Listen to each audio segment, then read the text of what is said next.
Hello, नमस्कार बच्चों। आई hope आप सभी लोग स्वस्थ होंगे, मस्त होंगे। हमने पिछली क्लास में शुरू किया था क्लास 12 का चैप्टर 1 जो कि था electric charges and electric field. हमने उसमें देखा इलेक्ट्रोस्टैटिक्स क्या होता है, इलेक्ट्रिक चार्जेस क्या होते हैं, साथ ही साथ में हमने देखा प्रॉपर्टीज ऑफ इलेक्ट्रिक चार्जेस और फिर देखे मेथड्स ऑफ चार्जिंग। लास्ट में उन टॉपिक्स के रिलेटेड हमने लगाए थे क्वेश्चंस। आज उसी चैप्टर को हम आगे बढ़ाते हैं और देखने वाले हैं टॉपिक्स जो कि हैं अपने कूलम्ब्स लॉ, डाइलेक्ट्रिक कांस्टेंट और सबसे इंपॉर्टेंट टॉपिक जिससे काफी सवाल निकल कर आते हैं जो कि है अपना फ्रैक्शनल चेंज इन फोर्स। और फिर हम देखेंगे comparison with law of gravitation. तो आए हमारी क्लास को आज शुरू करते हैं और पढ़ते हैं आज का फर्स्ट टॉपिक जो कि है अपना कूलम्ब्स लॉ। जब भी हम कूलम्ब्स लॉ की बात करते हैं तो ये जो कूलम्ब्स लॉ है वो दो पॉइंट चार्जेस के बीच में फोर्स के बारे में हमें बता रहा होता है। तो सबसे पहली जो इंपॉर्टेंट कंडीशन इसके निकल कर आती है वो क्या है? This is applicable for two point charges, which means जब भी हम कूलम्ब्स लॉ की बात करते हैं तो ये एप्लीकेबल होता है सिर्फ और सिर्फ टू चार्जेस के बारे में, या कहें टू पॉइंट चार्जेस के बारे में।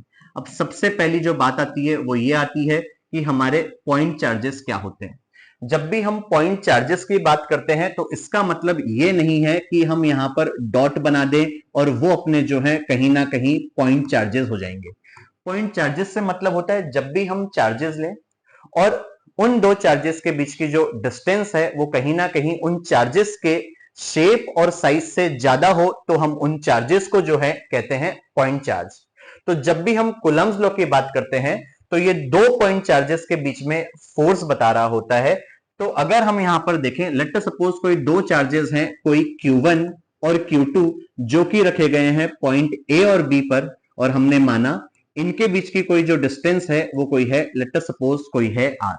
तो जब भी हम यहां पर दो चार्जेस को रखेंगे तो वो कुछ ना कुछ फोर्स ऑफ अट्रैक्शन या रिपल्शन फील करेंगे। वो जो फोर्स ऑफ अट्रैक्शन या रिपल्शन होगा वो डायरेक्टली प्रोपोर्शनल होगा प्रोडक्ट ऑफ देयर चार्जेस। अगर उनके चार्जेस Q1 Q2 है तो उनका प्रोडक्ट होगा Q1 इंटू Q2। तो इनका जो फोर्स होगा वो डायरेक्टली प्रोपोर्शनल होगा प्रोडक्ट ऑफ दीज चार्जेस। यही नहीं बल्कि उन पर जो लगा गया फोर्स है वो इनवर्सली प्रोपोर्शनल होगा square of distance between them. अगर इन दोनों चार्जेस के बीच की जो डिस्टेंस है वो है r, और अगर हम इसका स्क्वायर करें तो वो हो गया r स्क्वायर। तो जो लगा गया फोर्स है वो इनवर्सली प्रोपोर्शनल होगा उनके डिस्टेंस के स्क्वायर के बीच में। अगर हम इन दोनों इक्वेशंस को कंबाइन करें तो आई होप आप समझ पा रहे होंगे, F डायरेक्टली प्रोपोर्शनल हो गया Q1 Q2 upon R square के। अब चीज समझिएगा, जब भी हम यहां प्रोपोर्शनलिटी का साइन हटाते हैं तो यहां कुछ ना कुछ कांस्टेंट आता है, और वो जो कांस्टेंट है वो आता है सिर्फ अपना कौन, 1/4 पाई एप्सिलॉन। कभी भी जो है यहां पर डायरेक्टली जो है वो k नहीं आ जाता। अगर हम यहां पर बात करें इस एप्सिलॉन की तो इस एप्सिलॉन का मतलब होता है परमिटिविटी ऑफ मीडियम। क्या मतलब होता है? Permittivity of medium. अब सबसे पहली जो बात निकलकर आती है वो ये निकलकर आती है परमिटिविटी का मतलब क्या होता है। अगर मैं इस वर्ड परमिटिविटी को ऑब्जर्व करूं तो कहीं ना कहीं मुझे ये रिलेट होगा वर्ड परमिशन से। तो जब भी हम बात करते हैं परमिशन की तो ये जो मीडियम, जिस मीडियम में ये दो चार्जेस रखे गए होंगे वो मीडियम इनको परमिट कर रहा होगा कि किस रेट से ये दो चार्जेस हैं वो कहीं ना कहीं फोर्स ऑफ अट्रैक्शन या रिपल्शन फील करें। या आप कह सकते हैं it is the ability of medium on the charges to attract और रिपेल दोज चार्जेस। तो यहां से हमें जो समझ आया वो ये आया कि ये जो फोर्स इनके बीच में लग रहा है वो कहीं ना कहीं मीडियम डिपेंडेंट भी है।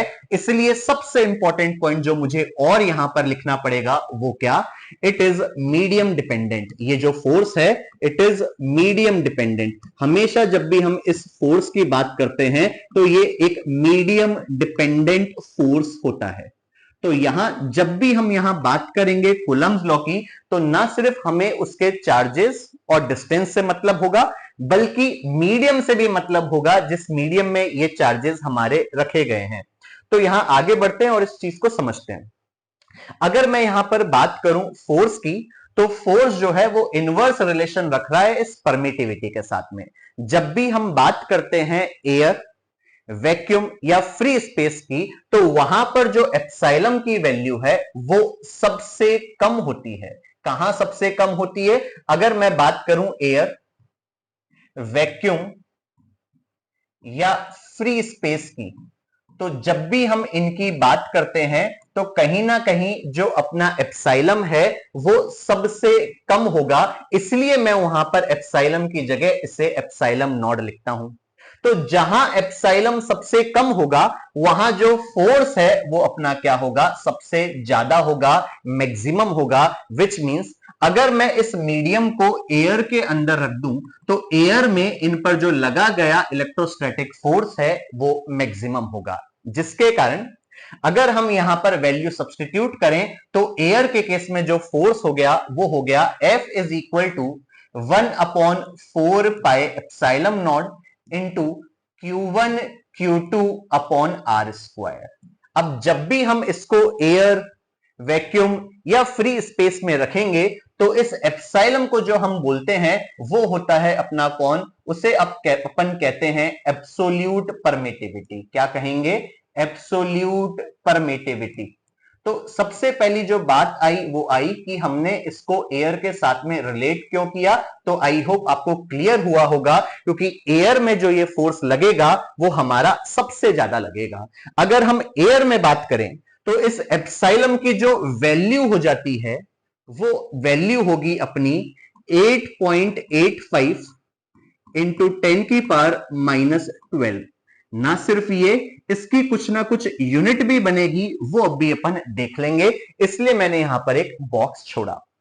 तो अगर आप ऑब्जर्व करें तो वहां पर वैल्यू हमारी थी 1/4 पाई एप्सिलॉन नॉट। तो यहां 1 भी कांस्टेंट, 4 भी कांस्टेंट, पाई भी कांस्टेंट, और अगर अपन एयर, वैक्यूम या फ्री स्पेस की बात करें तो ये भी अपनी क्या होगी? पूरी एक कांस्टेंट टर्म बन जाएगी, जिसको मैंने नाम दे दिया कोई के। जब आप इनकी वैल्यूज पुट करेंगे और इसे सॉल्व करेंगे तो आप पाएंगे इसकी जो वैल्यू है वो कहीं ना कहीं 8.987 इंटू 10 की पावर 9 के बराबर हो जाएगी, जिसे हम याद रखने के लिए k is equal to 9 into 10 की पावर 9 मान लेंगे। ना सिर्फ ये, अगेन इसकी कुछ ना कुछ यूनिट होगी जो अब भी अपन थोड़ी देर में ऑब्जर्व कर लेंगे। तो यहां से अगर मैं फोर्स निकालूं तो फोर्स का जो फॉर्मूला आज से हमारा बन गया, कब? एयर के अंदर, तो ये हुआ F is equal to K Q1 Q2 upon कौन? Upon R square. तो बेटा हमेशा याद रखिएगा, जब भी कूलम्ब्स फोर्स की बात आए या इलेक्ट्रोस्टैटिक फोर्स की बात आए तो वो अपना होता है के Q1 Q2 upon R square. यही नहीं, आप ये भी याद रखेंगे कि ये जो निकलकर आया वो निकलकर आया है एयर में, क्योंकि हमने अभी ऑब्जर्व किया जो ये फोर्स है वो कैसा फोर्स है? वो अपना एक मीडियम डिपेंडेंट फोर्स है। तो इस चीज को जरूर याद रखें, अगर हम मीडियम को चेंज करेंगे तो हमारी जो एप्सिलॉन नॉट है उसकी वैल्यू भी बदल जाएगी। आई होप इतनी सी चीज आपको क्लियर हुई हो। आगे बढ़ते हैं और इनकी यूनिट निकालना भी देखते हैं। तो अगर आप यहां पर ऑब्जर्व कर पाए तो आप खुद देख पा रहे होंगे, अगर मैं यहां से k की वैल्यू निकालूं तो k की वैल्यू मेरी कितनी हो गई? ये हो गई k इज इक्वल टू, उधर मैंने फोर्स के तरफ भेजा इस आर को, तो ये हुआ F into R square upon Q1 into Q2। अब चीज समझो, अगर मुझे K की यूनिट चाहिए तो मैं इसको कैसे लिखूंगा? मैं लिखूंगा फोर्स की यूनिट जो कि है मेरी न्यूटन, इंटू डिस्टेंस की यूनिट जो कि है मेरी मीटर स्क्वायर, अपॉन कौन हुआ? अपॉन हुआ मेरा चार्ज की यूनिट कूलम, तो कूलम इंटू जो कूलम है वो हो गया मेरा कूलम स्क्वायर। तो K की जो वैल्यू हुई वो मेरी हुई 9 इंटू 10 की power 9 newton metre square upon coulomb square. अब खुद ऑब्जर्व करो, अगर K और एप्सिलॉन के बीच का मैं रिलेशन देखूं तो ये मेरा इनवर्स का रिलेशन रखता है, जिसके कारणवश इसकी अगर मैं यूनिट देखूंगा तो इसकी उल्टी यूनिट हो जाएगी, जो कि हो गई अपनी coulomb square upon newton metre square. I hope आप इस चीज पर ढंग से फोकस करें। बेटा यही नहीं, हमसे काफी बार इस एप्सिलॉन नॉट की डायमेंशन भी पूछ ली गई है या डायमेंशनल फॉर्मूला भी पूछ लिया गया है। तो याद रखिएगा, अगर हम डायमेंशनल फॉर्मूले की बात करें, किसका डायमेंशनल फॉर्मूला, अगर हम एप्सिलॉन नॉट के डायमेंशनल फॉर्मूले की बात करें तो आई होप आप निकाल पा रहे हो। कैसे निकालेंगे, अभी आपने ऑब्जर्व किया या आप यहां से डायरेक्ट देख सकते हैं, आपने जब यूनिट निकाली तो हम यूनिट में सीधा पुट कर दें, ये है कूलम स्क्वायर। कूलम मतलब है चार्ज और करंट होता है I is equal to Q by T, तो Q इज इक्वल टू हो गया I इंटू टी, जिसके कारण यहां पर कौन हो गया, एम्पेयर इंटू टाइम, और उसका स्क्वायर था तो हमने यहां स्क्वायर लिख दिया अपॉन न्यूटन। न्यूटन जो है वो फोर्स की एसआई यूनिट है और फोर्स के डायमेंशन आई होप आप सभी लोग जानते हो, जो कि होती है MLT-2 इंटू कौन, मीटर स्क्वायर, जो कि कितनी हो गई, लेंथ का स्क्वायर। तो आई होप जब आप इसको सॉल्व करेंगे तो सॉल्व करने के बाद में आप इसकी वैल्यू देख पा रहे हो कितनी निकल कर आ गई, ये अपनी निकल कर आ गई, चीज समझे। ये था अपना कौन, मास, ऊपर गया तो ये कितना हो गया, M-1। वैसे ही ये लेंथ 1, ये 2 और है तो ये L³ हो गया, ऊपर गया तो ये हो गया L-3।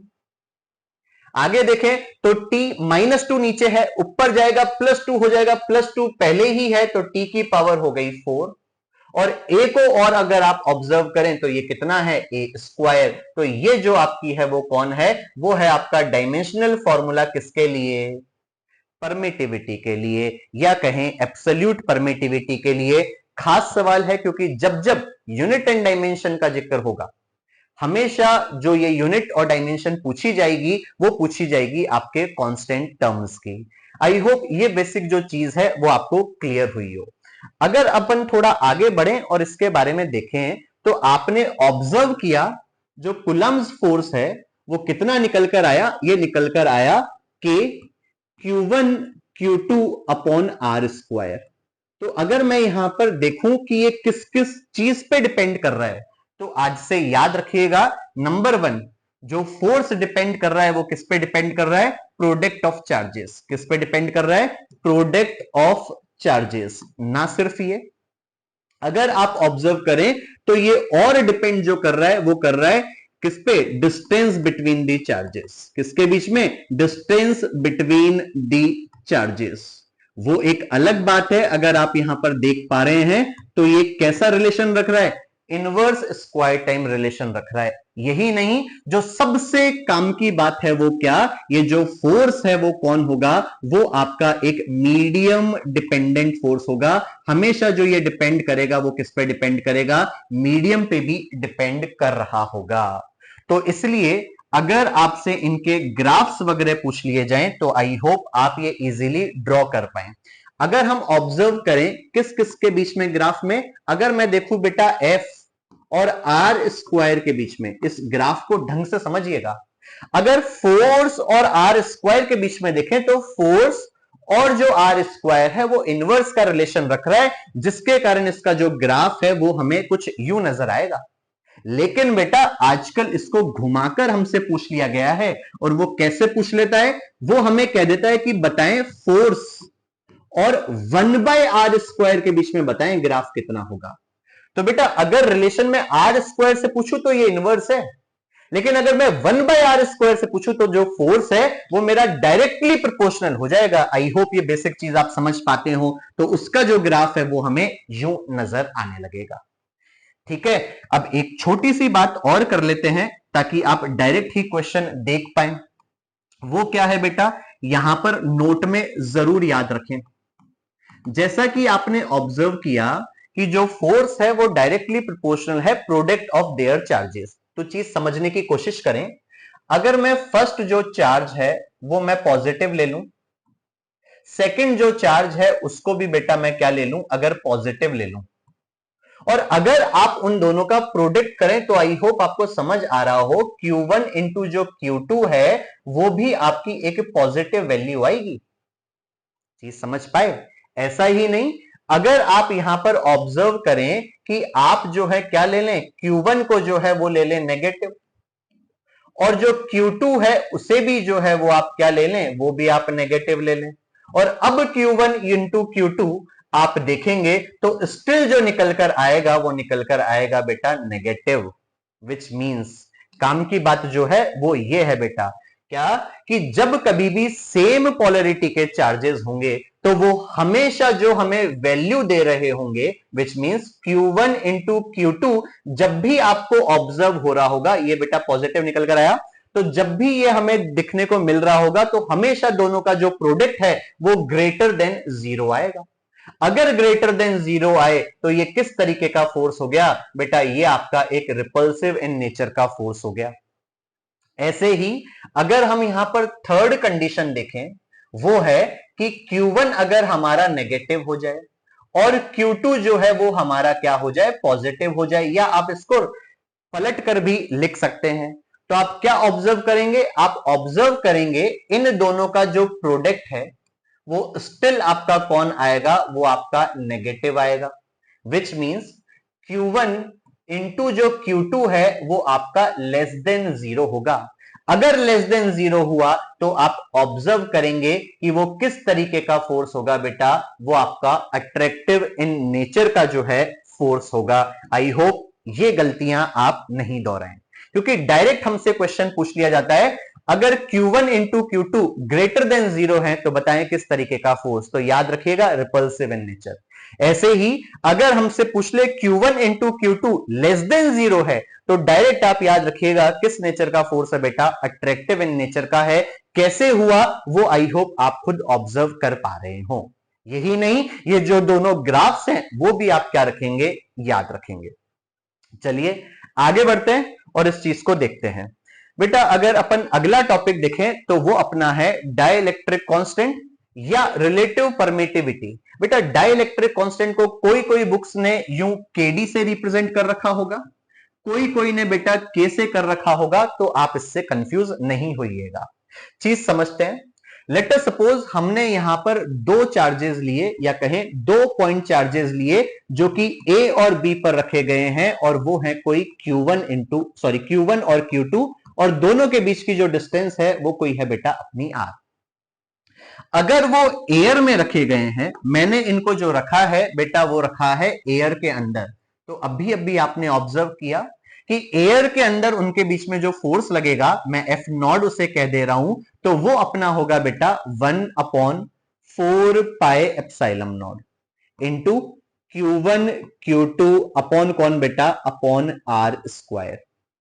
अब चीज समझे, अगर मैं सेम सेट ऑफ चार्जेस लूं, मतलब वही चार्जेस जो पहले थे मेरे, जो कि थे बेटा कौन, Q1 और Q2, और दोनों के बीच की जो डिस्टेंस है बेटा वो भी मैं पहले वाली ही रखूं, वो मैंने रखा बेटा कौन है, R है। और इस बार जो है मैंने उनको एयर से निकालकर, सेम सेट ऑफ चार्जेस थे, वही charge Q1 Q2 distance R को लिया और किसी दूसरे मीडियम के अंदर मैंने उन्हें इंसर्ट कर दिया। चाहे आप उसे पानी लें, चाहे ऑयल लें, या कुछ भी मीडियम आप ले सकते हैं। तो अभी हमने पढ़ा था ये जो फोर्स है वो मीडियम डिपेंडेंट होता है, तो ना सिर्फ इसका answer Q1 Q2 upon R square पे ही डिपेंड कर रहा होगा, बल्कि मीडियम पे भी डिपेंड कर रहा होगा। तो मैंने लिखा Fm इज इक्वल टू 1/4 पाई, जिस भी मीडियम में डाले गए उस मीडियम की permittivity into Q1 Q2 upon कौन बेटा, अपॉन R स्क्वायर। अब इस बात को तसल्ली से समझिएगा। बात जो आती है वो आती है डाइलेक्ट्रिक कांस्टेंट क्या होता है। तो बेटा जो डाइलेक्ट्रिक कांस्टेंट है वो अपना रेशियो होता है किसका, फोर्स इन एयर का। किसके साथ में बेटा, फोर्स इन किसी भी मीडियम के साथ में जिसमें आपने निकाला। तो अगर मैं यहां पर वैल्यू सब्स्टिट्यूट करूं और देखूं तो आप देखिएगा एफ एयर की जो वैल्यू है वो है बेटा अपनी 1/4 pi epsilon naught into Q1 Q2 upon कौन हुआ, R स्क्वायर, अपॉन मीडियम में अगर आप फोर्स देखें तो वो आपका है 1/4 pi epsilon m into Q1 Q2 upon R square. अब चीज देखें, मैं इसको थोड़ा कर रहा हूं रिजॉल्व, या करते हैं हम सॉल्व। तो यहां चीज देखें, ये वाली वैल्यू इससे कैंसिल आउट हुई, यही नहीं 1/4 पाई कैंसिल आउट हुए। तो यहां जो k की वैल्यू आपने ऑब्जर्व करी, वो क्या ऑब्जर्व करी, ये अपना हुआ एप्सिलम m अपॉन कौन बेटा, अपॉन एप्सिलम नॉट। बेटा जब भी एप्सिलम m का रिलेशन एप्सिलम नॉड से बन जाए या रेशियो बन जाए, तो उससे अपन बोलते हैं बेटा कौन, relative permittivity, which is represented by epsilon r। तो हमेशा ये नोट दिमाग में रखिएगा। क्या, अगर आपसे डाइलेक्ट्रिक कांस्टेंट पूछे तो कौन हो गया बेटा, it is the ratio of force in air to the force in medium. यही नहीं, अगर आपसे पूछ लिया जाए रिलेटिव परमिटिविटी जो कि है एप्सिलम r, तो वो क्या होगा, वो होगा बेटा कौन, it is the ratio of epsilon of medium to the what बेटा, एप्सिलम ऑफ एयर। गलती नहीं कर दें कभी, फोर्स वाला जो रिलेशन है वही आप इसमें निकाल कर दे दें। आई होप ये जो बेसिक चीज है वो आपके दिमाग में सेट हो गई हो। बेटा इस चीज में गलती बिल्कुल भी नहीं होनी चाहिए। अब चीज समझना, सर अभी अभी हमने ऑब्जर्व किया कि जो फोर्स है वो सबसे ज्यादा किसका होगा बेटा, वो होगा एयर का। तो मैंने कहा एफ नॉट जो है वो ग्रेटर होगा बेटा हमेशा किससे, एफ एम से। यही नहीं, एप्सिलम का उल्टा रिलेशन होगा, तो हम क्या लिखेंगे, एप्सिलम एम जो है बेटा वो ग्रेटर होगा बेटा किससे, एप्सिलम नॉट से। और याद रखिएगा बेटा, काफी बार हमसे फोर्स कैलकुलेट करवा लेता है, एयर का दे देगा और हमसे कह देगा जो सेट ऑफ चार्जेस हैं वो ऐसे मीडियम में डाल दिए गए जिसका डाइलेक्ट्रिक कांस्टेंट है के। तो बताएं उस मीडियम का फोर्स कितना होगा। तो आई होप आप सीधा सीधा भी देखे थे, K इज इक्वल टू होता है अपना एफ नॉड अपॉन कौन बेटा, एफ एम। तो अगर उस मीडियम का फोर्स पूछा तो ये आप कितना लिख देंगे, एफ नॉड अपॉन कौन बेटा, के। तो ये गलती बिल्कुल भी मत कर दीजिएगा। जैसे एक बेसिक एग्जांपल मैं आपको बताऊं, आपसे कह दे कि अगर एयर है और एयर के अंदर सेट ऑफ चार्जेस रखे गए हैं जहां पर जो फोर्स है वो लेट सपोज 160 न्यूटन है, उन सेट ऑफ चार्जेस को जो है वो एयर से कुछ ऐसे मीडियम के अंदर रख दिया गया जहां डाइलेक्ट्रिक कांस्टेंट विच मींस के की वैल्यू है 2। तो बताएं उसके अंदर या उस मीडियम के अंदर फोर्स कितना होगा। तो अभी मैंने आपको बताया, अगर उस मीडियम का आपसे फोर्स पूछे तो कौन हो जाएगा, 1/k टाइम्स हो जाएगा बेटा किसके, फोर्स ऑफ एयर। तो डायरेक्ट वैल्यू पुट कर रहे हैं, तो आई होप आप देख पा रहे होंगे 160 बाय कौन बेटा 2, तो ये कितना हो गया बेटा 80 न्यूटन। विच मींस अगर हम एयर से किधर सेट ऑफ चार्जेस को मीडियम में रख दें तो वो पिछले वाले के रिस्पेक्ट में आधा हो जा रहा होगा, घट जा रहा होगा। आई होप ये जो तीनों पॉइंट्स मैंने यहां पर लिखे वो आपके दिमाग में सेट हुए हो और आप इन्हें भूले नहीं, इसलिए मैंने यहां पर नोट डाल दिया है। बेसिक चीज है बेटा, गलती बिल्कुल मत करिएगा। आगे हम क्वेश्चंस भी लगाएंगे तो ये चीज याद रखनी है। चलिए आगे बढ़ते हैं, और सबसे इंपॉर्टेंट जो टॉपिक है वो है बेटा अपना कौन, फ्रैक्शनल चेंज इन फोर्स। बेटा काफी बार फ्रैक्शनल चेंज इन फोर्स आपसे जेई मेंस वगैरह में पूछ लिया गया है और सिर्फ पूछा गया है सिर्फ के को देकर। तो आप इसको काफी बार गलत करे आते हैं, इसलिए डायरेक्ट मैंने पॉइंट्स टू रिमेंबर में बेटा इसका पॉइंट बनाकर आपको दे दिया ताकि आप इसको समझ पाएं, याद रख पाएं। चलिए इसको ऑब्जर्व करते हैं। बेटा अभी आपने ऑब्जर्व किया कि जब भी हम बात करते हैं बेटा फोर्स मीडियम की, तो वो कितना होता है, वो होता है बेटा एफ नॉट अपॉन कौन बेटा के। अब चीज समझे, मैं इसको कर रहा हूं थोड़ा सॉल्व। मैंने एफ नॉट को डिनोमिनेटर में भेजा तो ये हुआ बेटा एफ एम अपॉन कौन बेटा, F naught is equal to हुआ 1/k। दोनों तरफ बेटा अगर मैं कुछ इस तरीके से इसको लिख दूं तो आई होप आप समझ पा रहे हो, जो ऊपर वाली जो क्वांटिटी है वो स्टिल आपकी कौन रही हो, अनअफेक्टेड रही हो। आई होप इसको लिखने में आपको कोई इश्यू नहीं बना हो। अब चीज समझे, अगर मैं इसको थोड़ा रिजॉल्व करूं, एलसीएम लूं, तो यहां पर एलसीएम जो है बेटा वो मेरा आया एफ नॉट, इधर मैंने मल्टीप्लाई किया तो ये हुआ F naught minus F M. Similarly मैं इधर भी एलसीएम के लूं तो आप देख पा रहे होंगे ये हुआ के माइनस वन। अब बच्चों यहां पर ऑब्जर्व करो, आप बहुत प्यारी चीज जो है वो ऑब्जर्व कर पा रहे होंगे। क्या ये है बेटा, क्या चेंज इन फोर्स।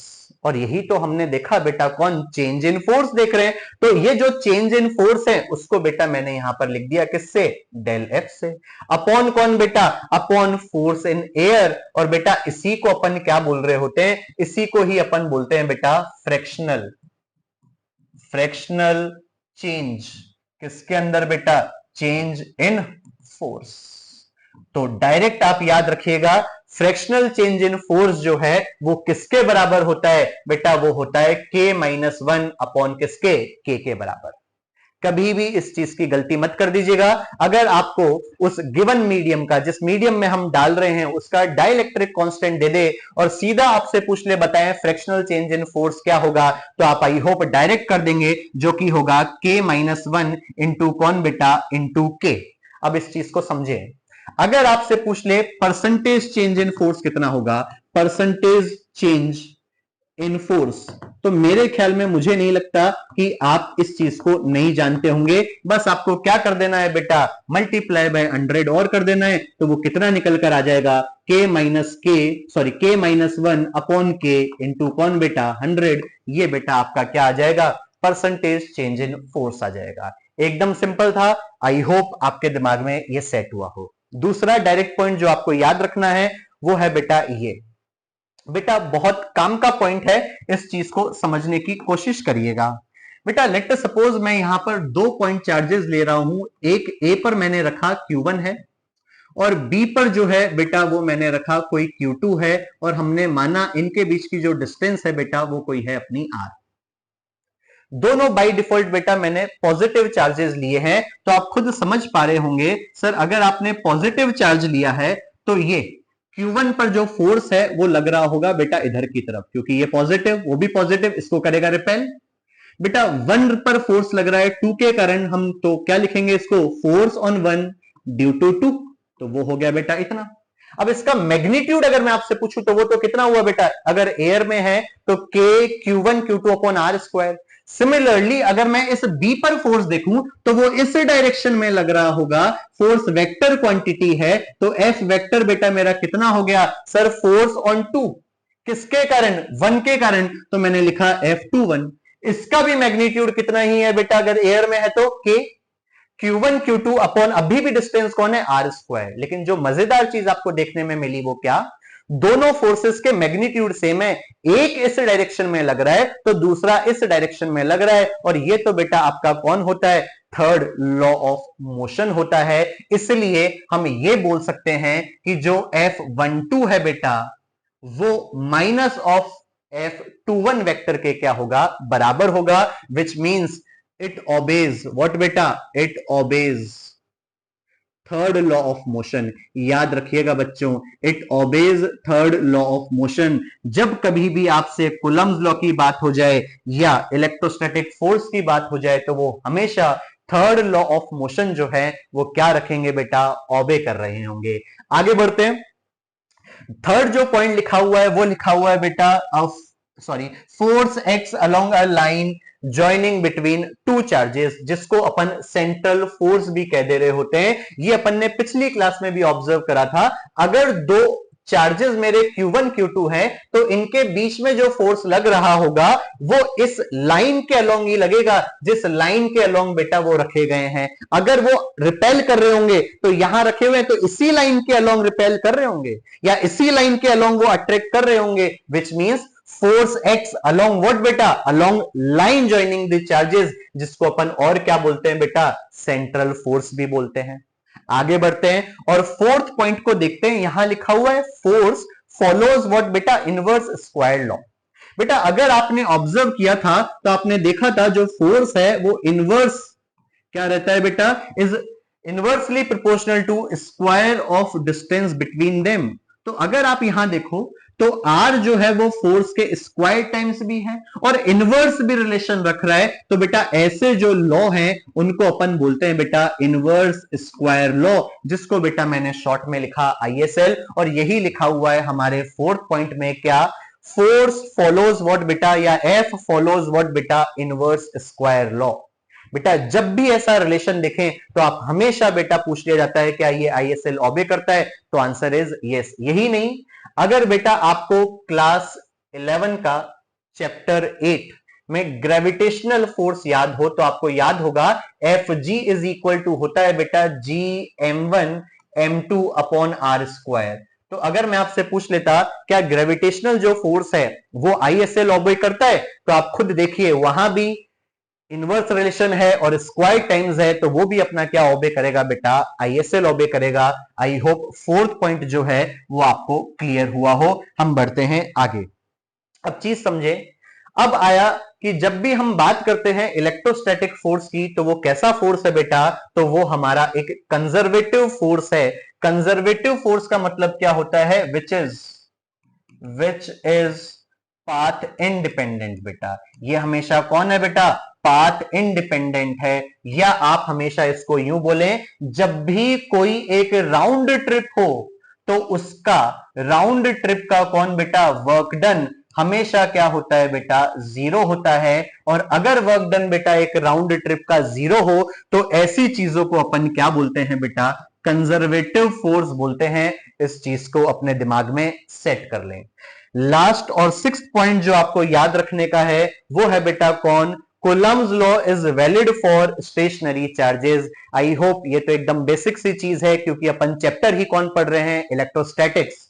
जब भी इलेक्ट्रोस्टैटिक्स की बात करते हैं तो वहां पर बेटा अपन क्या करते हैं, इलेक्ट्रिक चार्जेस की स्टडी करते हैं। किस कंडीशन में, रेस्ट की कंडीशन में। तो आप याद रखिएगा बेटा कौन, जो कूलम्स लॉ है वो एप्लीकेबल है या वैलिड है सिर्फ और सिर्फ किसके लिए, स्टेशनरी चार्जेस के लिए। आई होप आप ये जो डायरेक्ट पॉइंट्स मैंने बताए वो भी आपके दिमाग में याद रखेंगे, ताकि आप जल्दी जल्दी क्वेश्चंस को सॉल्व कर पाए। आगे बढ़ते हैं और अगला जो टॉपिक है बेटा वो अपना है comparison with law of gravitation. यहां पर हम कूलम्स लॉ को कंपेयर करेंगे बेटा किसके साथ में, ग्रेविटेशन के साथ में। तो अगर बेटा मैं बात करूं किसकी, इलेक्ट्रोस्टैटिक फोर्स की बात करूं, तो आई होप आपको याद हो वो कितना होता है, वो अपना होता है बेटा 1/4 पाई। एयर के लिए बात करूं तो epsilon naught into Q1 Q2 upon R square. ऐसे ही अगर मैं ग्रेविटेशनल फोर्स की बात करूं तो वो अपना होता है बेटा Gm1m2 अपॉन कौन, अपॉन आर स्क्वायर। क्लियर? तो यहां पर चीज समझे, सबसे पहले हम देख रहे हैं उनके बीच में क्या क्या सिमिलैरिटीज हैं। अभी आपने पॉइंट्स टू रिमेंबर पढ़े थे तो वहां भी ये चीज देखी थी क्या, कि जो दोनों ही फोर्सेस हैं, कौन से, इलेक्ट्रोस्टैटिक फोर्स या ग्रेविटेशनल फोर्स, तो वो दोनों ही बेटा क्या ओबे कर रहे हैं, वो दोनों ही इनवर्स स्क्वायर लॉ ओबे कर रहे हैं। तो सबसे पहली और खास जो सिमिलरिटी दोनों में हुई वो क्या, both obeys inverse square law और यू कैन से ISL। यही नहीं, जब भी हम दोनों फोर्सेस की बात करते हैं तो बेटा जो दोनों ही फोर्सेस होते हैं वो along the line joining both the charges में ही लगते हैं, विच मींस दोनों ही जो फोर्सेस हैं वो आपके सेंट्रल फोर्सेस हैं।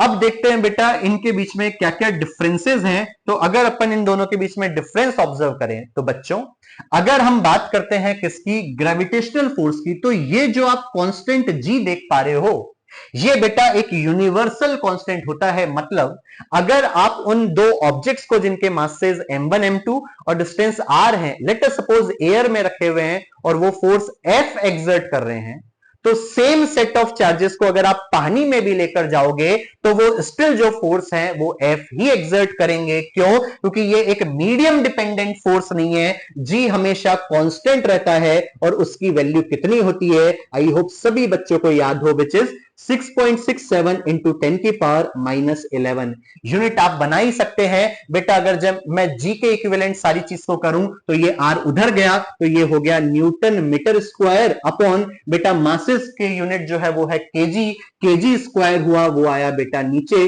तो newton metre square upon kg square क्या हो गया बेटा, इसकी SI यूनिट हो गई। याद रखिएगा बेटा ये एक यूनिवर्सल कांस्टेंट है। काफी बच्चे इसको छोटा जी मान लेते हैं। बेटा small G is acceleration due to gravity, whereas capital G is universal constant, जो कि बेटा कभी भी मीडियम पे डिपेंड नहीं करेगा। ऐसे ही अगर हम देखें तो एयर के रेस्पेक्ट में हम इसको के कह देते थे। अब जो ये के है बेटा वो तो हमेशा किस पे डिपेंड करता है, मीडियम पे। तो बेटा जो इलेक्ट्रोस्टैटिक फोर्स की अगर बात हो तो वो हमेशा कौन है बेटा, एक मीडियम डिपेंडेंट फोर्स है। आई होप ये बेसिक चीज आपको याद हुई हो। आगे देखते हैं और इसका सेकंड जो डिफरेंस है वो समझते हैं। बेटा जब कभी भी हम ग्रेविटेशनल फोर्सेस की बात करते हैं तो आपने ऑब्जर्व किया होगा वो जो फोर्स है सिर्फ और सिर्फ कैसा होता है, सिर्फ और सिर्फ अट्रैक्टिव इन नेचर होता है। मगर जब भी इलेक्ट्रोस्टैटिक फोर्स की बात करते हैं तो वो अट्रैक्टिव और रिपल्सिव इन नेचर दोनों होगा। तो ये हमारे कौन थे बेटा, बेसिक डिफरेंसेस या कहें सिमिलरिटीज थी इलेक्ट्रोस्टैटिक फोर्स और ग्रेविटेशनल फोर्स के बीच में। आई होप ये सारी चीज आपको क्लियर हुई हो। बढ़ते हैं आगे। अब बेटा जितना भी हमने अभी तक पढ़ा उसके रेलेवेंट हम करते हैं कुछ क्वेश्चंस। आई होप सभी लोगों को ये बेसिक जो थ्योरी है वो मस्त वाली दिमाग में छपी होगी। चलिए शुरू करते हैं। सबसे पहला जो क्वेश्चन है वो है अपना कौन बेटा, क्वेश्चन कह रहा है calculate the force of electrostatic attraction between proton and electron. बेटा एक जो चार्ज है वो दे दिया बेटा, चार्ज ऑन कौन बेटा, प्रोटॉन। सभी बच्चों को याद होगा चार्ज ऑन जो प्रोटॉन है वो कितना होता है, प्लस 1.6 इंटू 10 की पावर कौन बेटा, -19 कूलम। एंड इलेक्ट्रॉन, बेटा इलेक्ट्रॉन का जो चार्ज है वो भी यही होता है, बस वो माइनस का होता है, तो हमने लिखा -1.6 इंटू 10 की पावर कौन, -19 कूलम। क्वेश्चन ने हमसे पूछा अगर उन दोनों के बीच की जो डिस्टेंस है, विच मींस आपको अगर आर की बात करें तो वो दे दी गई 8 इंटू 10 की पावर -14 मीटर। अब चीज समझो बेटा, अगर हम यहां पर बात करें तो एक जो क्यू है वो पॉजिटिव है, एक जो है वो आपका नेगेटिव है, विच मींस ये तो आपको क्या बता रहा होगा, जो आपका फोर्स लग रहा है उसका बेटा नेचर कैसा है, तो बेटा ये आपका एक अट्रैक्टिव इन नेचर है, जो कि हमने नोट में भी देखा था। और अगर आप क्वेश्चन को ढंग से पढ़े तो क्वेश्चन ने भी यही कहा, फोर्स ऑफ अट्रैक्शन, इसलिए ये वर्ड निकल कर आया। कितना होगा, तो अभी हमने ऑब्जर्व किया बेटा जो एयर है उसमें फोर्स कितना होता है, F is equal to K Q1 Q2 upon R square. यहां वैल्यू पुट करें तो F इज इक्वल टू आपका हुआ K, आई होप उसकी वैल्यू आपको याद हुई हो, 9 इंटू 10 की पावर 9 इंटू Q1 आपको याद होगा, हम सिर्फ यहां पर सिर्फ और सिर्फ क्या लेते हैं, मैग्नीट्यूड। तो Q1 जो है वो आपका कौन है, 1.6 इंटू 10 की पावर -19, और जो Q2 है सिर्फ मैग्नीट्यूड की बात करें तो 1.6 इंटू 10 की पावर -19 ही वो है। अपॉन कौन बेटा, अपॉन आर स्क्वायर। तो यहां देखें आर का स्क्वायर अगर आप करें तो 8 का स्क्वायर हो गया बेटा 64 इंटू 10 की पावर -14 का हो गया 10 की पावर -28। बस अब बेसिक सी कैलकुलेशन है, आई होप इसमें तो किसी बच्चे को डाउट ही नहीं होगी। तो जल्दी से इसकी कैलकुलेशन को सॉल्व करते हैं, देखिएगा। तो हम इसको देख रहे हैं F इज इक्वल टू, बेटा इस पॉइंट को मैं हटाऊं और इस पॉइंट को मैं हटाऊं तो नीचे हो गया 10 की पावर 2। चीज समझे, अगर यहां पर आप ऑब्जर्व करें तो ये 16 1 जा और 16 4 जा 64, यहां पर देखें तो 1 जा और ये हो गया बेटा कितने टाइम्स, 4 जा। आई होप ये बेसिक कैलकुलेशन आपको समझ में आई हो। तो यहां पर अगर मैं मल्टीप्लाई करूं तो 9 4 जा कितना हो गया बेटा 36, तो ये अपन ने लिखा बेटा 36 इंटू 10 की पावर्स को अगर आप रिजॉल्व करें तो यहां चीज समझिएगा, -28 ऊपर जाएगा तो +28, -38 पहले ही था तो वो हुआ बेटा -10 और अगर 9 की बात करें तो वो हुआ बेटा माइनस का कौन 1, और ये 2 ऊपर जाएगा तो 10 की पावर कितना हो गया -3, जिसको आप यूं भी लिख सकते थे F इज इक्वल टू कौन हुआ 0.036 न्यूटन। आई होप ये सभी लोगों के समझ में आया हो। ये था आपका एकदम बेसिक और straight forward formula based question. आगे बढ़ते हैं और कुछ बढ़िया सवाल देखते हैं। अगला जो क्वेश्चन है बेटा वो आपका है ये, तो आए इस क्वेश्चन को समझते हैं। क्वेश्चन कह रहा है 2 point charges each of 1 coulomb. Question ने कहा है बेटा 2 पॉइंट चार्जेस हैं, तो हमने कहा Q1 is equal to Q2 is equal to बेटा लेट सपोज Q मान लिया, और वो कितना है बेटा 1 कूलम। क्वेश्चन ने कहा सेपरेटेड बाय 1 मीटर डिस्टेंस, तो आपको डिस्टेंस विच मींस R दे दी गई, जो कि है बेटा कितना 1 मीटर। फिर आगे बढ़ते हैं, फिर क्वेश्चन कह रहा है जब ऐसा था तो उनके बीच में जो फोर्स लग रहा था वो लग रहा है कोई F, जो है बेटा कितना 9 इंटू 10 की पावर 9 न्यूटन। आगे बढ़ते हैं, क्वेश्चन कह रहा है how much force is experienced by them if they are immersed in water. बेटा ये जो बात करी गई, ये बात करी गई थी एयर की, और फिर हमसे पूछा है कि बताएं अगर उन सेट ऑफ चार्जेस को, सेम सेट ऑफ चार्जेस है बेटा यही, और इनको आपने कहां डाल दिया बेटा, इनको अगर आपने वाटर में डाल दिया, तो क्वेश्चन पूछ रहा है बताएं उस वाटर के अंदर जो फोर्स है वो कितना हो जाएगा। अगर डाइलेक्ट्रिक कांस्टेंट ऑफ जो वाटर है विच मींस के जो है वो आपका बेटा कितना है 80 है।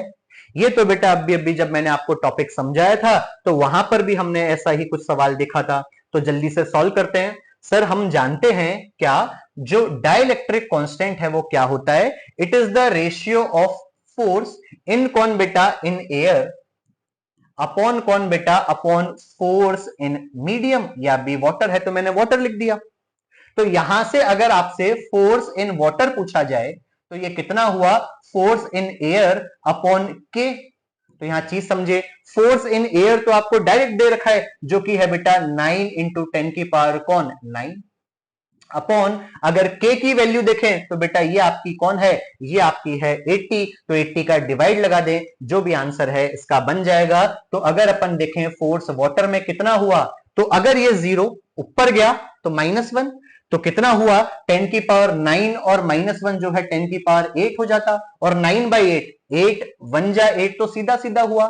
आई होप सभी बच्चों को 8 का फ्रैक्शन याद हो, तो 1/8 कितना होता है आपका 0.125, तो बेटा 1.125 इंटू 10 की पावर कौन बेटा 8 न्यूटन जो है इसका कौन हो जाएगा सोल्यूशन हो जाएगा, या फोर्स जो है बेटा वो क्या होगा वाटर का हो जाएगा। बेसिक फॉर्मूला बेस्ड क्वेश्चन था, जो कि अपना टॉपिक कौन था डाइलेक्ट्रिक कांस्टेंट। आई होप आपको पता हो, वो होता है ratio of force in air to what बेटा इन वाटर। बस मैंने कुछ नहीं किया, एयर का जो फोर्स है वो हमें गिवन है उन चार्जेस का, और उसको रखा गया बेटा किसके अंदर पानी के अंदर, जिसका डाइलेक्ट्रिक कांस्टेंट आपको गिवन था। तो फोर्स मीडियम का जो सोल्यूशन है वो कौन हो गया एयर अपॉन के, which is this one. I hope आपको ये चीज क्लियर हुई हो। चलिए आगे बढ़ते हैं, अब है अपना बेटा कौन क्वेश्चन नंबर 3, और इस क्वेश्चन नंबर 3 को समझते हैं। समझो बच्चा, देखिए क्वेश्चन कह रहा है 4 identical metal spheres can be treated as point charge. बेटा इसने कहा है 4 आपके मेटेलिक स्फीयर्स हैं जिनको आप पॉइंट चार्ज जो है वो ट्रीट कर सकते हैं। क्वेश्चन आगे कंटिन्यू कर रहा है और कह रहा है sphere A and B have charge QA and QB with separation R। तो बेटा इसने कहा कोई ये स्फीयर है A, इसके ऊपर जो चार्ज है वो आपका है QA, और कोई दूसरा स्फीयर है बेटा आपका B, और इस पे जो चार्ज है वो है आपका QB, और क्वेश्चन ने कहा उनके बीच की अगर कोई जो डिस्टेंस है वो है बेटा आपकी R। तो पहले तो मुझे यही बता दो, अगर मैं यहां पर बेटा आपसे फोर्स पूछूं गिवन दैट ये एयर में रखे गए हैं, तो कितना हुआ बेटा ये K QA QB अपॉन कौन बेटा upon R square. I hope ये बेसिक चीज आपको समझ में आई हो। अब चीज समझिएगा, फिर क्वेश्चन क्या कह रहा है, क्वेश्चन कह रहा है sphere A is touched with uncharged sphere C and sphere B with uncharged sphere कौन बेटा D। क्वेश्चन कह रहा है जो A वाला स्फीयर है उसके साथ में हमने बेटा क्या कर दिया टच कर दिया स्फीयर C को, और जो कि अनचार्ज था, ऐसे ही जो D वाला है उसको टच कर दिया B के साथ, वो भी अनचार्ज था। अब बेटा आप खुद जानते हैं, हमने मेथड्स ऑफ चार्जिंग में पढ़ा था, अगर हम सेम या कहें आइडेंटिकल स्फीयर्स को टच करते हैं तो वो जो स्फीयर अनचार्ज थे वो चार्जअप हो जाएंगे, और जो चार्ज है बेटा वो क्या हो जाता है वो इक्वल डिस्ट्रीब्यूट हो जाता है। विच मींस अगर टोटल चार्ज QA है तो अब A का जो चार्ज है वो QA/2 हो जाएगा, और जो C वाला है उसका भी कौन हो जाएगा बेटा QA/2। ऐसे ही अगर D और B की मैं बात करूं तो B का चार्ज जो है वो QB/2 हो जाएगा और D वाले का भी बेटा QB/D हो जाएगा। आई होप ये बेसिक चीज आपको समझ में आई हो, विच मींस C का चार्ज अब QA/2 है और इसका D का भी QA बाई कौन है बेटा by 2 है। ठीक है, इसका भी कौन है बेटा QB/2 है। आई होप इतनी चीज आपको समझ में आई हो। अब क्वेश्चन बोल रहा है separation between spheres AB is then reduce to R/2। Question बोल रहा है अब ये जो दोनों स्फीयर्स थे उनकी जो डिस्टेंस है वो R से अब क्या बना दी गई है बेटा R/2 बना दी गई है। कब की बात करी, जब बेटा हम इन दोनों को हटा भी चुके हो। तो जैसे ही आप इन दोनों को रिमूव कर देंगे तो अगर अब मैं नए फोर्स की बात करूं किसके ऊपर, अगर मैं नए फोर्स की बात करूं बेटा वही A और B के ऊपर, तो आप खुद देखिएगा ये पहले वाला फोर्स था जिसको बेटा मैंने फोर्स प्रीवियस कह दिया, P लिख दिया, और यहां पर अब मैं फोर्स न्यू लिखूं तो आप खुद मुझे बताइएगा न्यू फोर्स कितना हुआ, K की जगह K, Q1 की जगह अब मेरा कौन हो गया बेटा QA/2 और दूसरे वाले का कौन हो गया QB/2 और क्वेश्चन में का जो डिस्टेंस है बेटा वो कितनी हो गई, वो R/2 हो गई। स्क्वायर करोगे तो कितना होगा R²/4। सॉल्व करो बच्चों, ये तो एकदम बेसिक है। सॉल्व करेंगे तो ये 4 इस 4 से कैंसिल आउट हुआ, तो जो न्यू फोर्स है बेटा वो कितना रहा K QA QB अपॉन कौन बेटा अपॉन R²। तो क्वेश्चन हमसे क्या पूछ रहा है, क्वेश्चन कह रहा है फाइंड द न्यू फोर्स, नया फोर्स बताएं, तो वो आया K QA QB/R², लेकिन इसने कहा with respect to previous one. तो अगर प्रीवियस की बात करें तो भी इतना ही था, अभी की बात करें तो भी इतना ही है। तो क्या मैं बोल सकता हूं, यहां पर देखिएगा यहां लिख दिया है, तो मैं बोल सकता हूं जो फोर्स न्यू है वो फोर्स प्रीवियस के क्या रहेगा बराबर रहेगा, मतलब स्टिल जो फोर्स है वो आपका क्या ही है सेम ही है। आई होप ये क्वेश्चन आपको समझ में आया हो। काफी बेसिक सवाल है लेकिन काफी बार पूछ लिया गया है, तो आई होप ये आपके समझ में आया हो। चलिए आगे बढ़ते हैं और नेक्स्ट क्वेश्चन को ऑब्जर्व करते हैं। नेक्स्ट क्वेश्चन है अपना, ये पढ़ते हैं। क्वेश्चन कह रहा है two extremely small charged copper spheres have their centers separated by a distance 50 centimetre in vacuum. Question क्या बोल रहा है बेटा, क्वेश्चन बोल रहा है अगर आपके दो चार्जेस हैं, लेट अस सपोज ये कोई Q1 है और ये बेटा आपका कोई है Q2, जो कि कहां रखे गए हैं बेटा वैक्यूम में, वैक्यूम के अंदर जो है रखे गए हैं, और इनके बीच की जो डिस्टेंस है वो कोई है बेटा R, और वो आपको गिवन है कितनी 50 सेंटीमीटर। शायद सभी लोगों को समझ में आया हो। अगर मैं मीटर में करूं तो ये 1/2 मीटर हो गया। बेटा फ्रैक्शन में रखा करिए, बहुत जल्दी आंसर आता है, एल्स आपकी जो मर्जी हो वैसे रखें, कोई दिक्कत नहीं है। चलिए आगे बढ़ते हैं। क्वेश्चन कह रहा है what is the mutual force of electrostatic repulsion. हमें भी पता है दोनों जो चार्जेस हैं सेम पोलैरिटी के हैं तो रिपेल करेगा, तो बताएं उनके बीच में जो फोर्स ऑफ रिपल्शन है वो कितना होगा अगर दोनों जो चार्जेस हैं उसकी वैल्यू बेटा मैं Q कह रहा हूं और जो Q है उसकी वैल्यू कितनी गिवन है 6.5। 6.5 को क्या बेटा मैं 13/2 इंटू 10⁻⁻7 कूलम लिख सकता हूं। बेटा ये इसलिए लिखा गया क्योंकि फ्रैक्शन में बहुत जल्दी से हम सॉल्व कर पाते हैं। तो फॉर्मूला हमारा है F is equal to K Q1 Q2 upon R²। Solve कीजिएगा तो K की वैल्यू है बेटा 9 इंटू 10⁹, Q1 की वैल्यू है 13/2 इंटू 10⁻⁻7, ऐसे ही Q2 की है 13/2 इंटू 10⁻⁻7। क्लियर, आगे बढ़ते हैं। अपॉन R², तो R अपना कौन है 1/2 का स्क्वायर करोगे तो बेटा ये कितना हुआ 1/4। तो ये बेटा 4 मैंने यहां पर भेज दिया। तो इसको सॉल्व करते हैं, जल्दी से समझे। सॉल्व किया तो 2 इंटू 2 4, इस 4 से कैंसिल आउट। सबसे पहले 10 की पावर्स को हम रिजॉल्व कर लेते हैं। तो 10 की पावर कितनी बनी -7 -14 और प्लस का है बेटा कौन 9। तो ये हो गया अपना कितना 10 की पावर माइनस का 5। फिर से चेक कर लें, -7 -7 -14 प्लस 9 कितना हुआ बेटा माइनस का 5। तो इसको अगर अपन सॉल्व करें तो ये कितना हुआ 13 इंटू 13, आई होप सभी को याद हो, विच इज 169 इंटू कौन बेटा इंटू 9। तो अगर आप इसको मल्टीप्लाई करें तो ये कितना हो जा रहा है 1521 जो है बेटा वो ये हो जा रहा है इन दोनों का मल्टीप्लीकेशन। तो अगर मैं इसको सॉल्व करूं तो बेटा जो फोर्स है वो मेरा कितना निकल कर आया, आई होप आप इसको समझ पाए हो। 1.521 इंटू 10 की पावर कितना हो गया, माइनस का 2। फोर्स निकाल रहे थे तो आंसर कौन हुआ बेटा, न्यूटन। आई होप ये बेसिक कैलकुलेशन जो जल्दी जल्दी मैंने करी आपको क्लियर हुई होगी। बेटा जल्दी अगर कैलकुलेशन करनी है, बेस्ट पार्ट है बेटा डेसिमल के बदले आप क्या करें, आप उसको बेटा रखें फ्रैक्शन में। ये था बेटा अपना फर्स्ट पार्ट, मींस हमने यहां पर ये जो देखा वो ए पार्ट देखा। अब देखते हैं बी पार्ट। क्वेश्चन बोल रहा है what will be the force of repulsion if, force जो है वो नया क्या होगा अगर the charges on each sphere is doubled. बेटा पहले जो चार्ज था वो दोनों का अगर आपने देखा हो तो Q1 का Q था, अब उसको डबल कर दिया तो ये कितना हो गया बेटा 2Q हो गया। मैं ये पार्ट बी सॉल्व कर रहा हूं उसका फर्स्ट पार्ट, समझे। तो ये 2Q हो गया। ऐसे ही अगर आप ऑब्जर्व करें तो Q2 वही Q था और उसको भी डबल कर दिया तो चार्ज जो है बेटा वो कितना हो गया 2Q हो गया। आगे बढ़ते हैं और फिर इस क्वेश्चन को वापस पढ़ते हैं। क्वेश्चन कह रहा है the charge on each sphere is double, वो हमने कर दिया। QQ का कौन हो गया 2Q। And distance is what बेटा, डिस्टेंस जो है वो हाफ कर दी। पहले अगर R थी तो अब कितनी हो गई बेटा हाफ, विच मींस अब जो नई R है बेटा वो कितना हो गया, डैश में लिख रहा हूं R डैश, वो आपका हो गया बेटा पिछली वाली के डबल।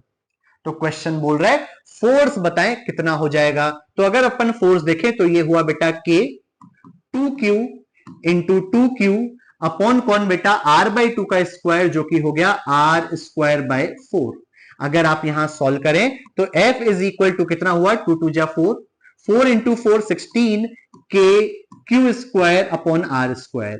प्यारे बच्चों इसका जो सोल्यूशन है वो आपने पहले ही निकाला है, जो कि कौन सा था आपका पिछला वाला फोर्स था, मैं F डैश कह दे रहा हूं। तो अगर नए वाले फोर्स की आप बात करेंगे तो जो नया वाला फोर्स है वो आपका कौन हो जाएगा, नया वाला जो फोर्स है वो आपके पुराने वाले फोर्स के 16 टाइम्स हो जाएगा। मल्टीप्लाई कर लीजिएगा, इसमें तो कोई मेरे ख्याल में दिक्कत नहीं होनी चाहिए। सेकंड पार्ट भी देखते हैं क्वेश्चन। सेकंड पार्ट इसका क्या कह रहा है, सेकंड पार्ट कह रहा है the two spheres are placed in water. बेटा वही जो दो स्फीयर्स थे ना ये वाले, जिनका फोर्स ये आया था 1.521 इंटू 10 की पावर -2 न्यूटन। क्वेश्चन कह रहा है अगर अब इनको पानी में डाल दें जिसका डाइलेक्ट्रिक कांस्टेंट 80 है तो बताएं नया फोर्स कितना होगा। तो बेटा अभी पिछला सवाल हमने किया था क्या, अगर हम नया फोर्स निकालें डाइलेक्ट्रिक के रेस्पेक्ट में तो K इज इक्वल टू होता है F नॉट अपॉन कौन बेटा FM।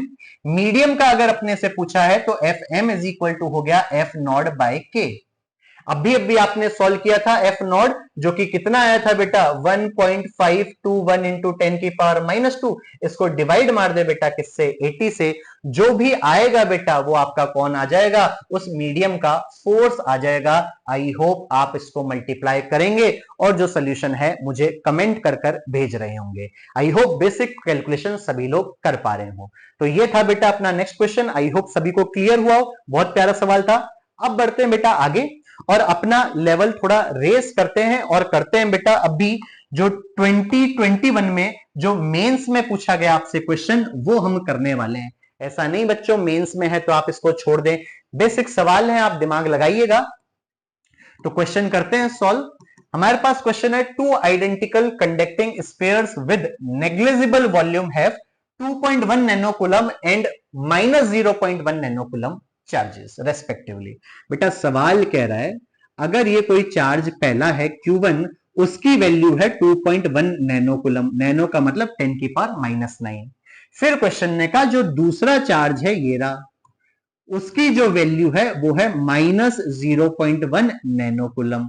आई होप यहां तक तो बेसिक चीज समझ में आई हो। अब क्वेश्चन बोल रहा है they are brought in contact then separated by this distance. बेटा फिर से सवाल पढ़े, क्वेश्चन क्या कह रहा है, क्वेश्चन बोल रहा है इन दोनों चार्जेस को पहले हमने क्या किया, पहले हम इसको कांटेक्ट में लेकर आए। बेटा जैसे ही कांटेक्ट में लेकर आए होंगे तो आई होप सभी लोग जानते हो अब जो चार्जेस हैं वो इक्वली डिस्ट्रीब्यूट हो जाएंगे। तो जो नया चार्ज बनेगा वो कितना बनेगा, वो बनेगा Q1 प्लस Q2 बाय 2। तो अगर आप सॉल्व करें तो ये कितना है 2.1 -0.1 अपॉन 2, तो यहां से Q कितना हुआ बेटा, ये हुआ अपना 2.1 माइनस 0.1 2/2 हुआ बेटा 1। तो अब जो चार्ज है वो कितना हो गया, 1 नैनोकूलम। मतलब अब जो चार्ज आप देख रहे थे पहले के बदले अब वो ना रहकर बेटा कौन हो गया है, अब नया चार्ज हो गया है जिसकी वैल्यू है 1 नैनोकूलम। यही नहीं, अगर आप बेटा बी वाले का भी चार्ज देखें तो वो भी आपका कितना हो गया, वो भी आपका हो गया बेटा कोई 1 नैनोकूलम। और सवाल कह रहा है चिपकाने के बाद में अब उनके बीच की जो डिस्टेंस है वो कितनी कर दी गई बेटा, वो कर दी गई 0.5 मीटर। तो यहां जो R है उसकी वैल्यू कितनी हो गई, 0.5 का मतलब है 1/2 मीटर। तो सवाल ने हमसे पूछा कि बताएं अब जो फोर्स है वो आपका कितना होगा। तो बेटा फोर्स जल्दी से कैलकुलेट करते हैं। तो F इज इक्वल टू होता है K Q1 Q2 अपॉन कौन बेटा, आर स्क्वायर। वैल्यू पुट कर रहा हूं तो F इज इक्वल टू कौन हुआ, K की वैल्यू 9 इंटू 10 की पावर 9, Q1 की वैल्यू 1 इंटू 10 की पावर माइनस 9 क्योंकि बेटा 1 नैनोकूलम है।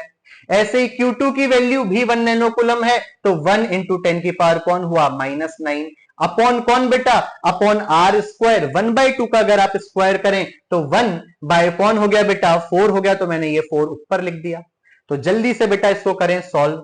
तो अगर हम सॉल्व करें तो आप देख पा रहे होंगे -9 प्लस 9 कैंसिल आउट, 4 इंटू जो 9 है वो हो गया बेटा 36। तो फोर्स इज इक्वल टू कितना हुआ, ये हुआ 36 इंटू 10 की पावर -9 न्यूटन। बेटा अगर आप क्वेश्चन देखें तो ये इंटीजर टाइप में आपसे पूछा गया था, तो इसने कहा कि बताएं यहां पर वैल्यू कितनी होगी, और ये तो बेटा 10 की पावर -9 गिवन है, तो ये तो आपका गिवन था, तो जो आंसर है वो कितना हो जाता है बेटा 36। आई होप ये चीज आपको क्लियर हुई हो। ये एक बढ़िया सवाल, इंटीजर टाइप सवाल जो आपके 2021 जेईई मेंस में पूछा गया, बेसिक सवाल था। आई होप सभी के दिमाग में सेट हुआ हो।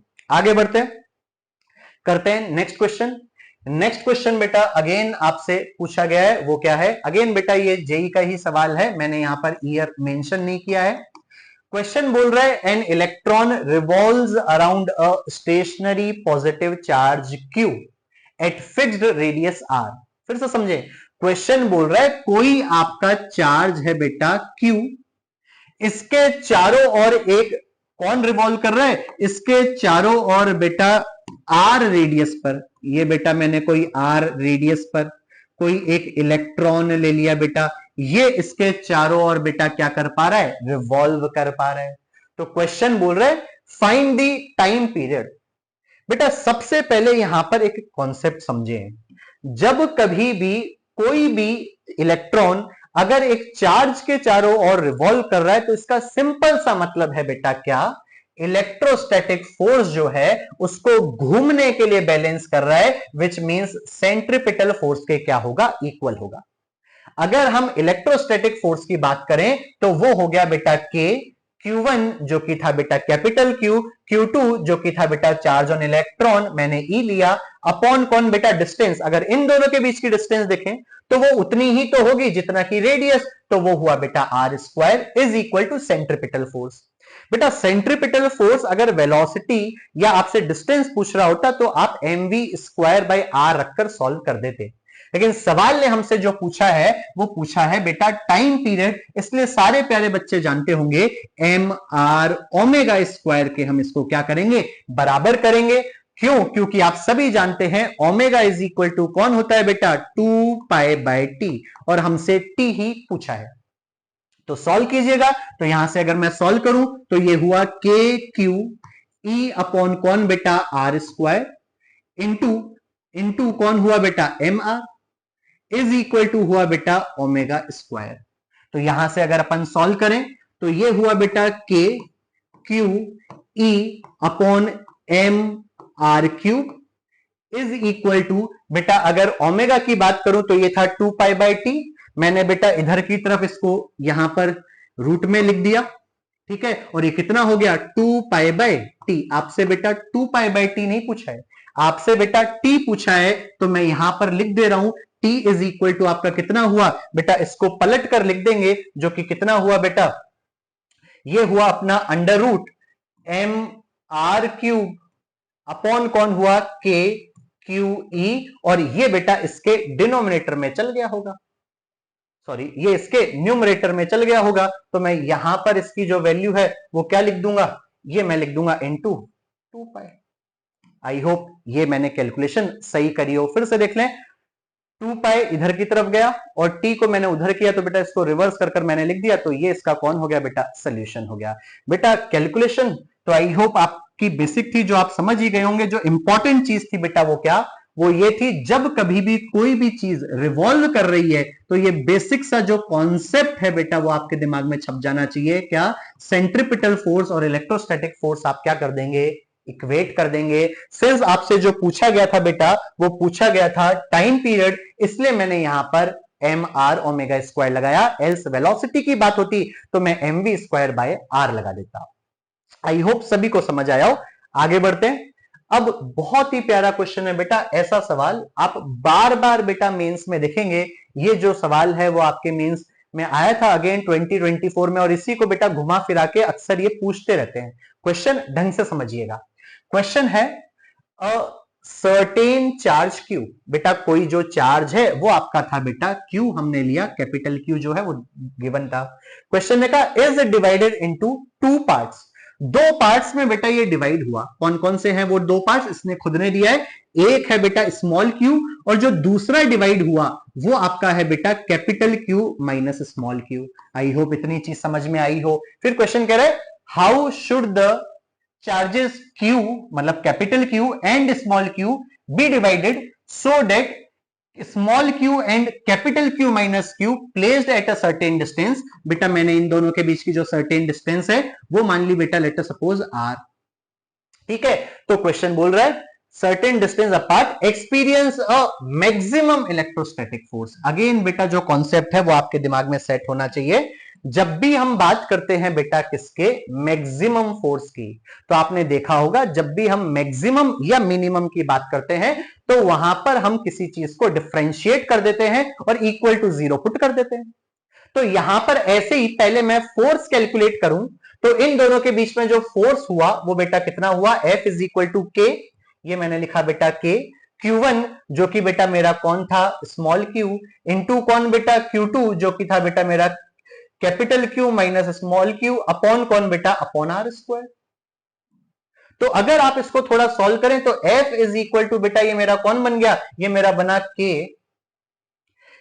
आगे अगर अपन देखें तो इसको अपन ने लिखा बेटा कौन, small q capital Q minus Q square upon बेटा आर स्क्वायर। अब चीज समझो, यहां पर जो फोर्स है वो बेटा Q का क्या बन गया, Q का फंक्शन बन गया। तो अब आप आराम से इसको क्या कर सकते हैं, डिफरेंशिएट कर दें और इक्वल टू 0 पुट कर दें। तो यहां पर मैं देखूं तो बेटा df by dq is equal to बेटा मैं क्या कर दूंगा, 0 कर दूंगा। तो यहां पर सॉल्व करते हैं, तो अगर बेटा मैं यहां पर df बाई dq निकालूं तो आप खुद देख पा रहे होंगे k बाय आर स्क्वायर बेटा मैंने एक बार बाहर निकाला, और अगर आप इसको डिफरेंशिएट करें Q के रेस्पेक्ट में तो इसका तो हो गया बेटा कौन, कैपिटल Q, और अगले वाले का हो गया बेटा minus 2Q is equal to बेटा कौन, 0। सॉल्व कीजिएगा तो ये बेटा 0 के डिनोमिनेटर में गया, तो कैपिटल Q जो है वो किसके बराबर हो गया, बराबर हो गया बेटा 2Q के। अब देख लीजिए कौन सा वाला जो है अपना ऑप्शन है। तो इसने कहा कैपिटल Q जो है वो स्मॉल 2Q के बराबर हुआ, विच मींस ऑप्शन जो डी है बेटा वो आपका कौन हुआ, परफेक्ट सॉल्यूशन। यही नहीं, एक कॉन्सेप्ट भी बेटा आपने यहां से बना लिया जो आपके दिमाग में छप जाना चाहिए। क्या, अगर हम स्मॉल q की बात करें तो वो कैपिटल Q बाई 2 हो गया, विच मींस जब कभी भी आपसे मैक्सिमम फोर्स पूछा जाए तो वो हमेशा बेटा अगर बराबर हाफ्स में तोड़ना है तो बेटा वो हमेशा क्या होगा, इक्वली डिस्ट्रीब्यूट होगा। फिर से बोल रहा हूं, अगर मैक्सिमम फोर्स कोई चार्ज को तोड़ने पर आपको मिलेगा तो बेटा उसको इक्वली तोड़ने पर मिलेगा, जो कि एक बहुत प्यारा कॉन्सेप्ट है, आपको याद हो जाना चाहिए। आई होप यहां से कॉन्सेप्ट हमने ये डिफरेंशिएशन का सीखा, और यहां से ये अपन ने एक लॉजिक जो कि अपन डायरेक्ट भी कर सकते थे या डायरेक्ट बेस्ड क्वेश्चन भी हम इसको बना सकते थे। चलिए आगे बढ़ते हैं, नेक्स्ट क्वेश्चन देखते हैं। नेक्स्ट क्वेश्चन है बेटा अपना कौन, क्वेश्चन है 2 point charges A and B plus Q and minus Q respectively are placed at certain distance apart, force acting them is F। बेटा क्वेश्चन बोल रहा है कि अगर कोई स्फीयर है बेटा आपका ये A, ये दूसरा वाला है बेटा B, और इस पर चार्ज है आपका प्लस Q और इस पर चार्ज है बेटा माइनस Q, तो इस समय जो फोर्स है वो आपका लगा F और वो किसके बराबर हुआ, गिवन डेट उनकी जो डिस्टेंस है बेटा मैंने मान ली कोई है R, तो ये कितना हुआ K Q स्क्वायर अपॉन कौन बेटा आर स्क्वायर। ये बेटा फोर्स मेरा अभी इस समय बनता। अब मैं क्वेश्चन को आगे बढ़ रहा हूं, पढ़ रहा हूं और इस चीज को समझते हैं। क्वेश्चन कह रहा है certain distance apart and force acting between them is F. बेटा अभी जो फोर्स है वो आपका ये एफ बना। तो क्वेश्चन ने कहा if 20% charge of A is transfer to B. बेटा इसका जो 20% चार्ज है वो इसमें ट्रांसफर हो गया। तो बेटा ये है Q, इसका 25% अगर मैं चार्ज की बात करूं तो वो कितना हो गया बेटा, वो आपका हो गया Q/4। वो बेटा यहां से यहां ट्रांसफर हो गया। तो सवाल पूछ रहा है बताएं जो नया फोर्स है वो कितना हो जाएगा। तो मुझे बताओ जब A से चार्ज Q/4 चल गया तो इसमें कितना चार्ज बचा, Q minus Q/4 which is what बेटा प्लस 3Q/4। आई होप ये चीज आपको समझ में आई हो। ये A का चार्ज हुआ और जो B वाला है उसका चार्ज कितना हो गया, अगेन बेटा माइनस Q पहले से था प्लस Q/4 आ गया, तो ये कितना हो गया बेटा माइनस 3Q/4 हो गया। इतनी कैलकुलेशन आपको समझ में आई हो। तो इसका चार्ज हुआ माइनस 3Q/4। ये B की बात चल रही है। क्या डिस्टेंस को बदला, नहीं बेटा डिस्टेंस के साथ में कुछ नहीं किया गया, तो इस डिस्टेंस को स्टिल बेटा क्या माना गया, R माना गया। तो क्वेश्चन कह रहे हैं then force between the charges become, जो फोर्स है वो कितना हो जाएगा, वो बेटा आपसे पूछा है तो हम कैलकुलेट करते हैं। तो force F is equal to कितना हुआ, सॉल्व करें, K Q1 जो कि था बेटा आपका 3Q/4 into Q2 3Q/4 into R square. अगर आप इसको सॉल्व करें तो ये कितना हुआ, ऊपर आप देखें तो 3 3 जा 9 और नीचे देखें तो 4 4 जा 16, तो ये हुआ बेटा 9/16 और ऊपर बच गया अपना K Q²/R²। अब बेटा ये K Q²/R² तो पहले वाला फोर्स था ही, तो आप खुद समझ गए होंगे कितना फोर्स हो गया, 9/16 ऑफ F हो गया बेटा। इसको मैं डैश लिख देता हूं। तो जो फोर्स है अब नया वाला वो पुराने वाले के 9/16 टाइम्स हो जाएगा, तो बेटा 9/16 इंटू F विच मींस जो ऑप्शन आपका है बेटा कौन है, डी, ये इसका कौन हो गया, सोल्यूशन हो गया। ये बेटा बहुत प्यारा सवाल नीट 2019 में पूछा गया। आई होप आपको ये जो कॉन्सेप्ट है वो क्लियर हुआ हो। चलिए आगे बढ़ते हैं बेटा। फिर अपना क्वेश्चन है two positive ions each carrying a charge Q। बेटा दो पॉजिटिव आयंस थे, दोनों के जो चार्ज थे बेटा, एक let us suppose Q1 Q2, वो थे बेटा कितने Q, सेपरेटेड बाय डिस्टेंस बेटा कौन, जो आपको डिस्टेंस है वो कितनी दे दी गई बेटा, D दे दी गई। क्वेश्चन बोल रहा है if F is the force of repulsion between them, मतलब बेटा जो फोर्स F है वो कितना हो गया, वो आपका हो गया बेटा K Q² अपॉन कौन बेटा D² हो गया। मतलब ये फोर्स भी इसने कहा कि अगर F है। तो आगे बढ़ो क्वेश्चन, चलो आगे पढ़ते हैं। फिर क्वेश्चन ने कहा the number of electrons missing from each ion will be. बेटा क्वेश्चन बोल रहा है नंबर ऑफ इलेक्ट्रॉन्स मिसिंग। बेटा अगर मैं मान लू let n number of electrons are missing, तो मुझे बताइएगा अगर n number of electrons miss कर रहे हैं तो Q इज इक्वल टू कितना हो गया बेटा, Ne हो गया। एग्री, ये मिस कर रहे हैं तो क्वेश्चन ने कहा कि बताएं n नंबर ऑफ आयंस जो है, n जो है वो निकाल कर दे। तो बेटा इस वैल्यू को मैं यहां सब्सटीट्यूट करूं तो मुझे बताएं F इज इक्वल टू जो है वो आपका कितना हुआ, F इज इक्वल टू हुआ K Q², तो Q था अपना Ne, इसका स्क्वायर करा तो N² E² अपॉन कौन बेटा, अपॉन D²। आपको बेटा क्या करना है, आपको बेटा n की वैल्यू निकालनी है, और वो भी अगर आप ऑप्शन देखें तो एप्सिलॉन में है तो उस k की भी वैल्यू मैं पुट कर दूंगा। तो इस चीज को ऑब्जर्व कीजिएगा बच्चों। तो यहां अगर अपन देखें मुझे n की वैल्यू चाहिए तो ये मैंने लिखा बेटा f, डी उधर गया तो ये हुआ बेटा मेरा D square is equal to, यहां पर चीज समझिएगा पहले, के की वैल्यू मैं पुट कर रहा हूं तो ये अपना हुआ 1/4 pi epsilon naught into N square into E square. चलिए एन अगर आपको निकालना है तो बेटा यहां पर N square is equal to कितना हुआ, ये इधर मल्टीप्लाई किया तो 4 pi epsilon naught into F D square, और बेटा ई जो है वो इसके न्यूमरेटर में आ जाता। एन स्क्वायर नहीं, सवाल ने आपसे एन पूछा है तो N is equal to under root कौन हो जाता, 4 pi epsilon naught into F into D square upon कौन बेटा ई स्क्वायर जो है इसका सोल्यूशन होता। तो इसको आप मैच कर लें कौन से ऑप्शन में मिल रहा है, पहले में रूट नहीं है, दूसरे में आपके पास है कौन है बेटा under root 4 pi epsilon naught into F D square upon E square, यही बेटा आपका कौन हो जाता, सोल्यूशन हो जाता। तो जो सी है बेटा आपका ऑप्शन नंबर जो सी है वो इसका कौन हुआ, परफेक्ट सोल्यूशन हुआ, परफेक्ट आंसर हुआ। आई होप आपको ये सारी चीजें समझ में आई हो।